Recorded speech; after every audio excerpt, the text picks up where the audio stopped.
नमस्कार, आप देख रहे हैं न्यूज 18। मैं हूं आपके साथ मेनका चौधरी और इस बुलेटिन में बात पहाड़ की। और सबसे पहले ऋषिकेश से जो बड़ी खबर आ रही है वो आपको बता दें। हल्द्वानी से कैदियों को ले जा रही पुलिस वैन ऋषिकेश के पास चीला में बरसाती नदी में फंस गई। कड़ी मशक्कत के बाद क्रेन की मदद से गाड़ी को बाहर निकाला गया। इस दौरान गाड़ी में बैठे स्टाफ और कैदियों की जान पर बन आई। कैदी हल्द्वानी से ऋषिकेश एम्स रूटीन चेकअप के लिए ले जाए जा रहे थे और इसी दौरान बस नदी में फंस गई। न्यूज 18 पर यह तस्वीर भी आप देख रहे हैं। रेस्क्यू ऑपरेशन कर बस को बाहर निकाला गया।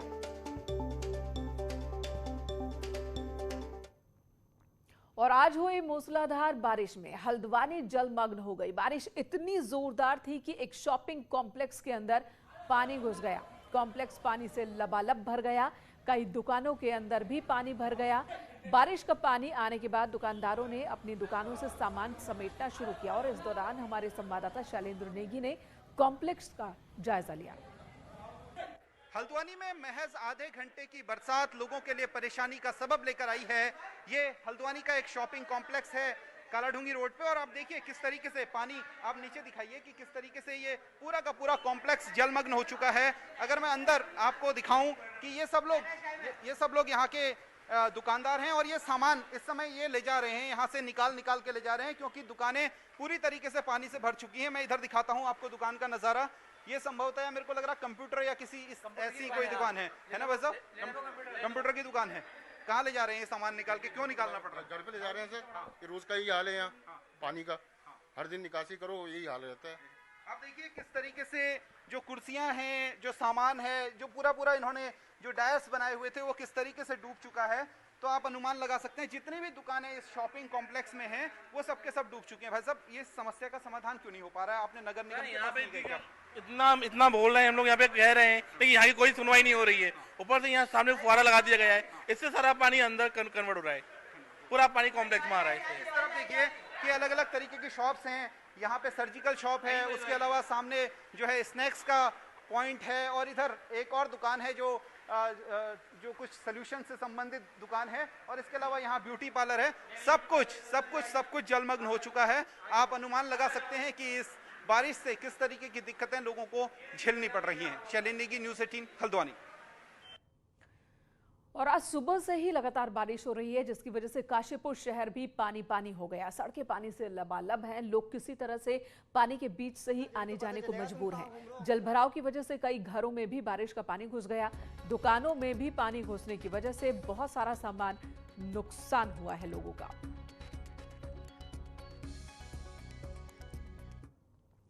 अल्मोड़ा के सल्ट के डबरा में एक कार सड़क धंसने की वजह से मलबे में समा गई। कार के ड्राइवर की मौत हो गई है। 3 लोग गंभीर रूप से जख्मी हो गए जिन्हें भिकिया सैंड से हायर सेंटर रेफर किया गया। आपको बता दें बारिश की वजह से सड़क धंस गई जिससे यह हादसा हुआ।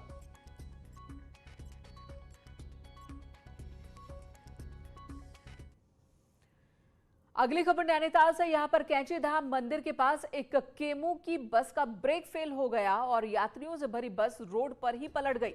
चढ़ाई पर आ रही एक कार बस की चपेट में आ गई। बस हल्द्वानी से अल्मोड़ा जा रही थी। कुछ यात्रियों को हल्की चोट आई है। बस पलटने की वजह से भवाली अल्मोड़ा रोड पर लंबे वक्त तक जाम लग गया। बाद में क्रेन की मदद से बस को हटाया गया। उधर सीएम पुष्कर सिंह धामी ने राजधानी के रायपुर में गरीबों को अनाज वितरण किया। झुग्गी झोपड़ियों में रहने वालों को राशन का वितरण किया गया और इसके अलावा इन लोगों को मोबाइल वैन द्वारा वैक्सीनेशन भी करवाया गया। इस मौके पर सीएम ने कहा कि राशन वितरण योजना के तहत 50,000 लोगों को फ्री राशन दिया जाएगा और सभी का वैक्सीनेशन भी किया जाएगा। सारे लोग हैं और जिनके घर नहीं है, जिनके पास अभी राशन की व्यवस्था नहीं है, हम लोगों ने ये शुरुआत की है और आने वाले समय में हम 50,000 ऐसे परिवारों तक और 50,000 ऐसे लोगों तक इसी प्रकार की सहायता हमारी तरफ से होगी। और हम लोग जो है सब लोग प्रयास करके हमने ये यहाँ से प्रारंभ किया है। मलिन बस्तियाँ हैं, झुग्गी झोपड़ियाँ हैं, जो आवास विहीन लोग हैं, उनको सहायता करने के लिए। इधर अगस्त क्रांति दिवस पर सीएम पुष्कर धामी ने कार्यक्रम को संबोधित करते हुए कहा कि अखंड भारत का नक्शा देखकर आंखों में आंसू आ जाता है। आजादी बहुत संघर्ष के बाद मिली। सीएम ने कहा कि आज हमें कुपोषण और गरीबी से आजादी चाहिए। इस मौके पर सीएम ने कुटुंब पेंशन का नाम बदलकर सम्मान पेंशन करने का ऐलान भी किया। साथ ही ये भी कहा कि सेनानियों की पेंशन और सुविधा बढ़ाने पर विचार की बात कही उन्होंने। इधर कांग्रेस के राष्ट्रीय महासचिव और वर्किंग कमेटी के सदस्य हरीश रावत के बयान पर राजनीति तेज हो गई है। हरीश रावत ने बयान दिया था कि 2022 के चुनाव में कांग्रेस की अप्रोच मोदी तुमसे बैर नहीं और बीजेपी तेरी खैर नहीं की होगी। इस बयान पर नेता विपक्ष प्रीतम सिंह ने कहा कि राहुल गांधी देश में पीएम मोदी के खिलाफ संघर्ष कर रहे हैं। राहुल गांधी सेनापति हैं और हम सब सैनिक, ऐसे में आत्मसमर्पण कैसे किया जा सकता है। वहीं बीजेपी प्रवक्ता सुबोध उनियाल का कहना है कि कांग्रेस वर्किंग कमेटी के सदस्य अपने केंद्रीय नेतृत्व को नकार रहे हैं और ये दिखाता है कि हरीश रावत सत्ता के लिए कितने लालायित हैं। भारतीय जनता पार्टी को लीड करने का काम जो व्यक्ति कर रहा है उस पर हम कैसे प्रहार ना करें। आज राहुल गांधी जी लगातार जो है मोदी सरकार के खिलाफ, मोदी देश के प्रधानमंत्री उनके खिलाफ संघर्ष करने का काम कर रहे हैं, लड़ाई लड़ने का काम कर रहे हैं। तो वो हमारे सेनापति हैं, हम सैनिक हैं। तो सैनिक कोई आत्मसमर्पण थोड़ी करेगा मोदी के सामने। हम मोदी को भी ललकारेंगे और भाजपा को भी ललकारेंगे। कांग्रेस वर्किंग कमेटी का कोई सदस्य अगर ये कहे कि मोदी तुझसे बैर नहीं, तो ये स्पष्ट लगता है कि उनकी सत्ता लोलुपता, अपने केंद्रीय नेतृत्व को नकार के भारतीय जनता पार्टी के केंद्रीय नेतृत्व के साथ उनसे संबंध दिखाना और राज्य की सत्ता को किसी तरह हासिल करना, तो ये सत्ता लोलुपता का एक प्रमाण है। किस तरह से हरीश रावत जी अपने जीवन के जब आखिरी दौर में हैं तो किस तरह वो सत्ता को लपकना चाहते हैं। अल्मोड़ा पिथौरागढ़ लोकसभा से कांग्रेस विधानसभा चुनाव में खासी उम्मीद लगाई बैठी है। हरीश रावत को इलेक्शन कैंपेन कमेटी की कमान मिलने से ये उम्मीद और परवान चढ़ती नजर आ रही है।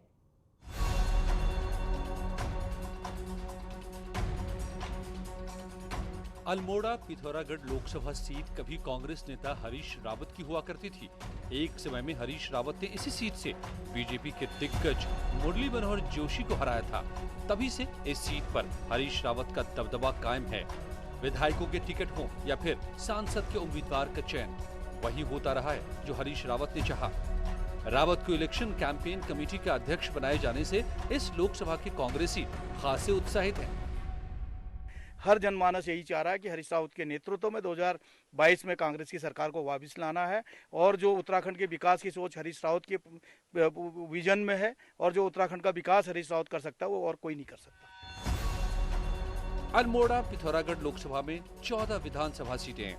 पिछले चुनाव में यहां कांग्रेस को सिर्फ 3 सीटें मिली थी और ये कांग्रेस का सबसे खराब प्रदर्शन रहा था। हालांकि पिछले चुनाव में ज्यादातर कांग्रेसी उम्मीदवार बीजेपी से कांटे की टक्कर में हारे थे। वहीं बीजेपी का कहना है कि पहले भी हरीश रावत चेहरा थे, लेकिन कांग्रेस चारों खाने चित हुई थी। अब भी ऐसा ही होगा। ये 3 बार यहाँ सांसद भी रहे और 4 बार चुनाव भी हार चुके हैं, तो मन कोई नया चेहरा है नहीं। हरीश रावत जी को तो यहाँ के हर कोई जानता है कि भाई कांग्रेस पार्टी में कैसा है, क्या चल रहा है। तो ये तो हरीश रावत जी के कोई हमें अल्मोड़ा जो लोकसभा सीट सोच रहे हैं, ये तो केवल कहने की बात है। हरीश रावत को चेहरा बनाए जाने का कितना फायदा कांग्रेस को मिलेगा ये तो नहीं पता, लेकिन इस लोकसभा सीट की राजनीति हरीश रावत के इर्द गिर्द ही सिमटती नजर जरूर आएगी। न्यूज़ 18 के लिए पिथौरागढ़ से विजय वर्धन उप्रेती की रिपोर्ट।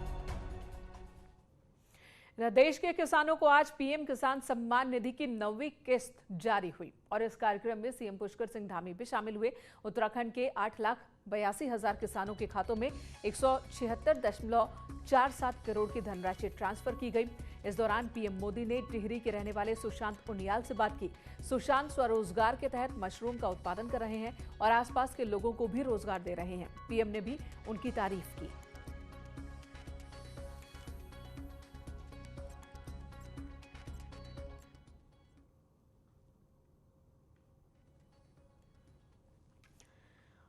और इधर पूर्व मुख्यमंत्रियों द्वारा कोरी घोषणाएं किए जाने के सीएम पुष्कर सिंह धामी के बयान के बाद सियासत गर्मा गई है।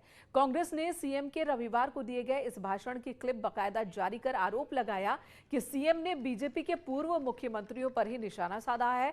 हालांकि सीएम धामी ने सोमवार को अपनी बात को दोहराया, लेकिन निशाने पर रहे कांग्रेसी सीएम। हम बातें कम करेंगे, काम ज्यादा करेंगे। पहले क्या होता था कि पहले की सरकारें रही हैं 2017 से और उससे पहले की सरकार में घोषणाएं बहुत बड़ी बड़ी होती थी, काफी घोषणाएं, इतनी घोषणाएं कि वो दिन में ही कहते थे। जैसे हम यहाँ पर सर्वे चौक पर है ना ITDD हॉल में, तो अभी कहने लगेंगे कि अगर यहाँ मंच से बोल रहे हो तो कहेंगे कि हम दिन में ही जो है आसमान के तारे दिखा देंगे, इसको दिल्ली बना देंगे, इसको मुंबई बना देंगे, इसको वाशिंगटन बना देंगे, इसको न्यूयॉर्क बना देंगे, लंदन बना देंगे। इतनी बातें, इतनी घोषणाएं कि घोषणाओं का अता पता नहीं है, लेकिन घोषणाएं करते थे। हमारी सरकार ने इस पैटर्न को बदला है। 2017 से पहले जो यहाँ पर सरकारें चलती थी, उन सरकारों में कई बार बड़ी बड़ी घोषणाएं हो जाती थी। अभी आदेश भाई ने कहा, कुछ जितेंद्र जी ने कहा, तो हमारी सरकार इस पर काम नहीं करती। हम तो जो घोषणा करेंगे वो घोषणा पूरी होगी। उत्तराखंड में नशा सबसे बड़ी समस्या बन चुकी है और नशे को छुड़ाने के लिए खोले गए सेंटर्स पर तो हालात वहां के और भी ज्यादा भयानक है। देहरादून में ऐसे ही एक डी एडिक्शन सेंटर को लेकर एक बड़ा खुलासा हुआ है, जहां पर नशा मुक्ति केंद्र में सेक्स के बदले ड्रग्स परोसी जाती थी। सेंटर मालिक को गिरफ्तार कर लिया गया है।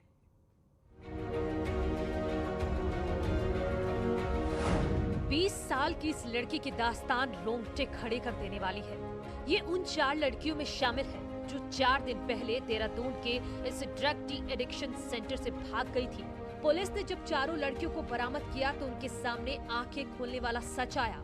यह नशा मुक्ति केंद्र में ड्रग्स के बदले जिस्म को परोसना होता था और जो लड़की इससे इनकार करती उसके साथ मार पिटाई होती, उसे बुरी तरह से टॉर्चर किया जाता। उसने मुझे बोला कि अगर आपको करना है नशा तो उसके लिए आपको सेंटर के डायरेक्टर के साथ फिजिकल रिलेशन बनाना पड़ेगा। तो आई वाज सो शॉक्ड उस टाइम। मैंने बोला ये क्या बोल रहे हो आप? मैंने बोला मजाक कर रही है कि मेरे साथ? तो उसने बोला ना मैं तो सीरियसली बोल रही हूँ। मैंने बोला भाई ऐसा कुछ कर रही है तो बहुत गलत काम है। मेरी कहाँ ले जाएं बच्चों को? हमारे लिए बहुत बड़ी समस्या बन गई है। हम किसी पे भी ट्रस्ट नहीं कर सकते, किसी पे भी। अब कैसे बचाएं अपने बच्चों को? बच्चे खराब नहीं है, स्मैक खराब है, स्मैक करा रहा है सब कुछ, सारा स्मैक का साइड इफेक्ट है।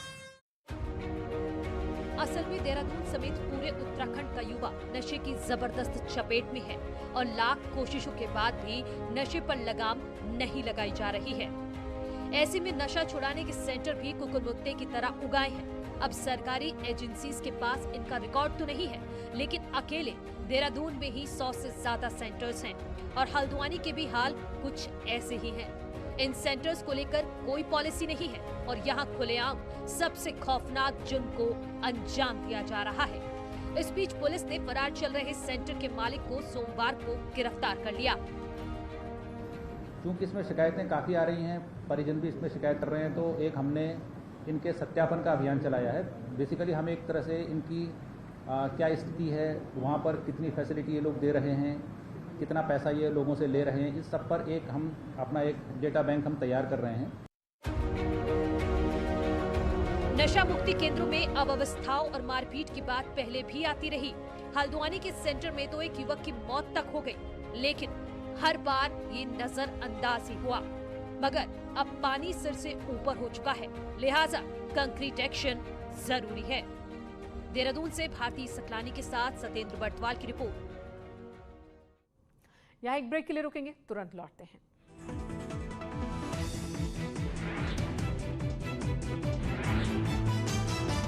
हमने कहा ऑर्गेनिक खेती की बढ़ी मांग, देश की आत्मनिर्भरता के लिए तेजी से काम जरूरी। दाल उत्पादन में 50% की बढ़ोतरी।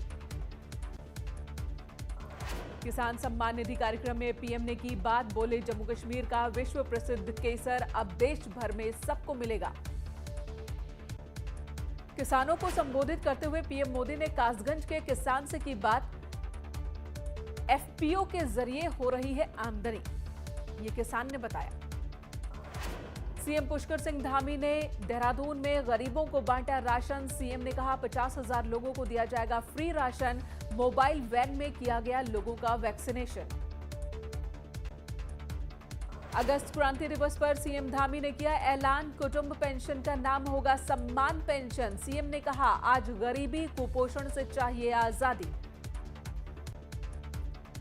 टोक्यो ओलंपिक से आज भारत लौटेंगे देश के हीरो। दिल्ली के अशोका होटल में शाम 6:30 बजे होगा भव्य सम्मान समारोह। लखनऊ में काकोरी कांड की 96वीं सालगिरह के मौके पर अमृत महोत्सव का आयोजन। सीएम योगी ने शहीदों को श्रद्धांजलि दी। प्रदेश भर में कार्यक्रम का आयोजन। बलरामपुर में धूमधाम से मनाया गया आजादी का अमृत महोत्सव। इस मौके पर निकाली गई प्रभात फेरी। पुलिस प्रशासन, एनसीसी कैडेट्स और कॉलेज के छात्र छात्राओं ने लिया हिस्सा। जौनपुर पुलिस और गौ तस्कर के बीच एनकाउंटर। 4 गौ तस्कर गिरफ्तार, 2 बदमाश भागने में रहे कामयाब। भदोई में तेज रफ्तार बाइक ने पुलिस के एक सिपाही को टक्कर मारी। सिपाही की मौत, आरोपी मौके से फरार। तलाश में जुटी पुलिस। ललितपुर में 2 गुटों के बीच झगड़े का वीडियो वायरल हुआ। जमकर चले लाठी डंडे। पुलिस मामले की कर रही जांच। लखनऊ में दबंगों की गुंडई। टायर में नाइट्रोजन भरने के पैसे मांगने पर कार सवार ने युवक को पीटा, घसीटा। पुलिस एफआईआर दर्ज कर मामले की जांच में जुटी। हरदोई में बन रही कच्ची शराब बनाने का वीडियो वायरल हुआ। गांव वालों ने पुलिस पर लापरवाही के आरोप लगाए। शाहजहांपुर में शराब तस्करों पर बड़ी कार्रवाई। पुलिस ने शराब कारोबारियों के खिलाफ केस दर्ज किया। 85 तस्करों को गिरफ्तार किया। 845 लीटर अवैध शराब उपकरण बरामद। ग्रेटर नोएडा में लड़की ने बीच चौराहे पर युवक को पीटा। लड़की ने युवक पर कमेंट करने का आरोप लगाया। काफी देर तक सड़क पर चलता रहा high voltage drama. Tundla junction पर सीआईटी की ओर से एक महिला से कथित बदसलूकी मामले में नया ट्विस्ट। पुलिस ने घटना की साजिश रचने के आरोप में टीटीई को किया गिरफ्तार। झूठे आरोपों में फंसाने के लिए महिला को यात्री बनाकर रेलवे स्टेशन पर भेजा। कासगंज में तेज रफ्तार बेकाबू कैंटर ने कांवड़ियों को रौंदा। 2 की मौके पर ही मौत, 4 घायल। कासगंज हादसे पर सीएम योगी ने जताया दुख। मृतकों के परिजनों के प्रति संवेदना जताई। घायलों की हर संभव मदद के निर्देश। कानपुर देहात हादसे में 2 महिलाओं की मौत, 7 की हालत गंभीर। इलाज के लिए जिला अस्पताल में भर्ती। मौके पर पुलिस अधिकारी मौजूद। कानपुर देहात में जिलाधिकारी जितेंद्र प्रताप सिंह घायलों का हाल जानने अस्पताल पहुंचे। घायलों से की बात, डॉक्टर्स को बेहतर स्वास्थ्य सेवा देने के आदेश दिए। फतेहपुर में यमुना नदी का जलस्तर बढ़ने से कई गांव बाढ़ की चपेट में आ गए। लोगों के घरों में घुसा पानी। प्रशासन ने फंसे लोगों को रेस्क्यू कर बाहर निकाला। जालौन में नाव पलटने से बड़ा हादसा। नदियों के किनारे नहीं किए गए सुरक्षा के कोई इंतजाम। खुलेआम नदी में मौत का स्टंट कर रहे युवा। कुशीनगर के शिव मंदिर में मिली नवजात बच्ची। लोगों ने पुलिस को दी जानकारी। पुलिस ने बच्ची को चाइल्ड लाइन भेजा।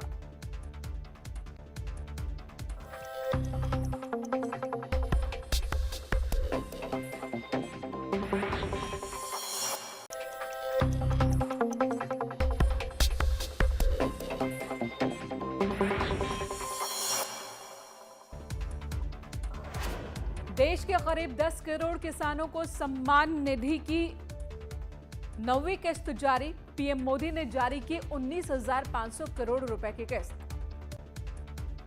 पीएम मोदी ने उत्तराखंड के 82,000 किसानों को दी सौगात। कार्यक्रम में वर्चुअली जुड़े सीएम धामी। पीएम ने कहा ऑर्गेनिक खेती की बढ़ी मांग। देश की आत्मनिर्भरता के लिए तेजी से काम जरूरी।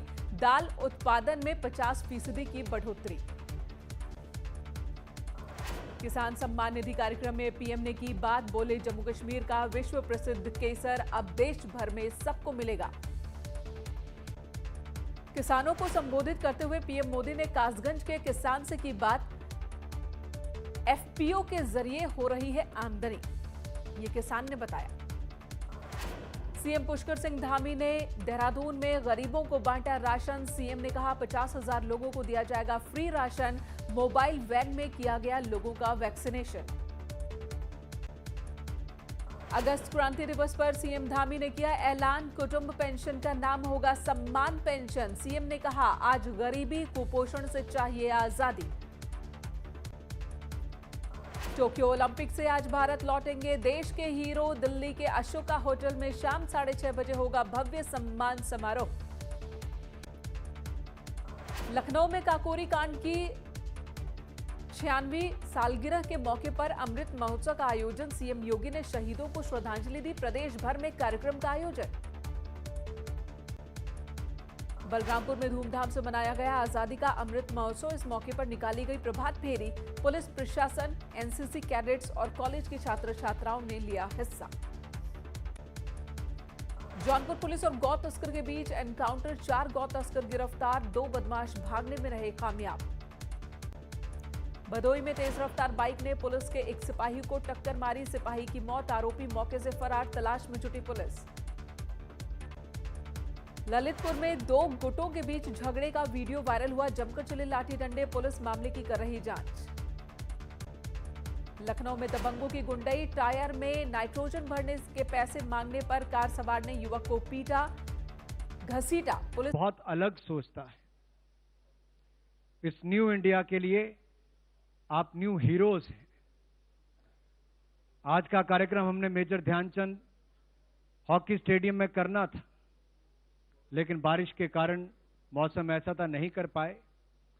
मेजर ध्यानचंद जी के बाद मनप्रीत जी आपकी और आपकी टीम ने एक नई आज खड़ी की है। हमारे ओलंपियंस ने यहां पर खड़े होकर बहुत कुछ किया। हम आज इनको सुनना चाहते हैं। मुझे ज्यादा नहीं कहना, मैं इतना ही कहूंगा, सरकार की ओर से कोई कमी नहीं आएगी। और जितनी फेडरेशन यहां पर बैठी हैं, आदिल जी को भी मैं देख पा रहा हूं, बत्रा जी को देख पा रहा हूं और बाकी भी हैं, आपको ना हमने पहले कोई कमी छोड़ी, ना आपने कोई कसर छोड़ी, आगे भी नहीं छोड़ेंगे। इतना ही कहूंगा, सब इकट्ठे मिलकर करेंगे तो भारत नए रिकॉर्ड बनाता जाएगा। बहुत फर्स्ट हुए हैं, बहुत पहली बार बहुत कुछ हुआ है, लेकिन जब एक बार शुरुआत होती है तो रुकने का नाम नहीं लेती। आपको भविष्य के लिए बहुत सारी शुभकामनाएं। जय हिंद, जय Bharat. Thank you for those encouraging words, Honorable Minister.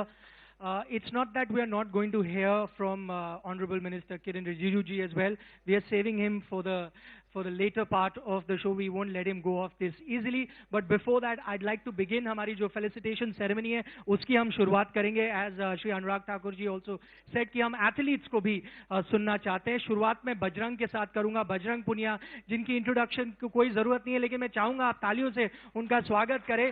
65 kilogram category में उन्होंने ब्रॉन्ज मेडल जीता. बजरंग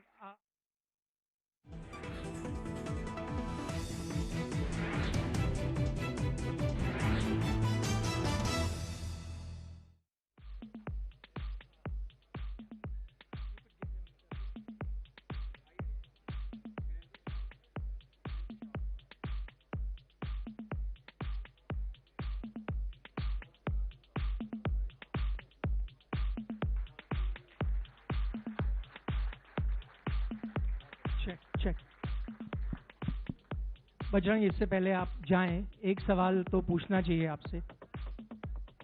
अच्छा, आप लोगों में से शायद ज्यादा लोगों को नहीं पता होगा, ओलंपिक शुरू होने से 1 महीने पहले इनकी चोट लगी थी नी में. हमने वो देखा मुकाबला अजरबैजान के रेसलर के साथ, जब आप लड़ रहे थे वो आपकी नी की तरफ जा रहा था.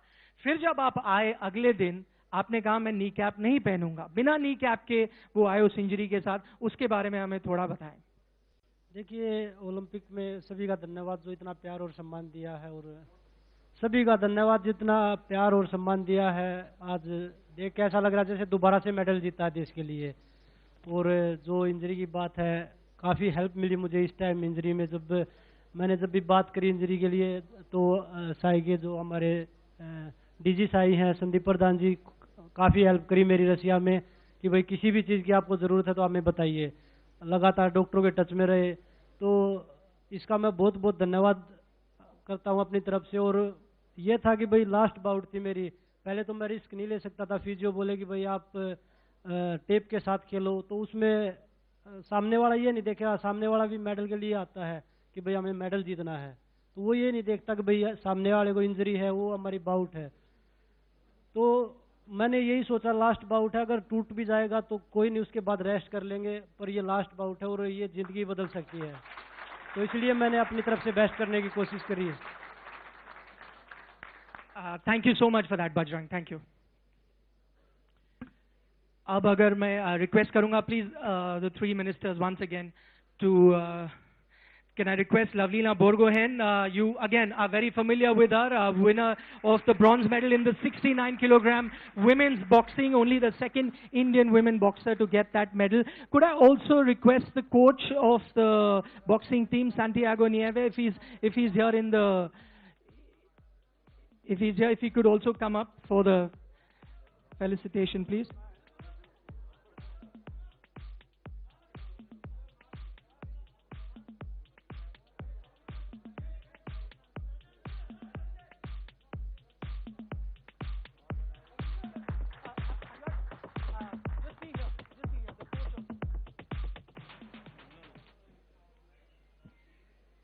अवलीना, आप अगर वो माइक ले सकते हैं प्लीज।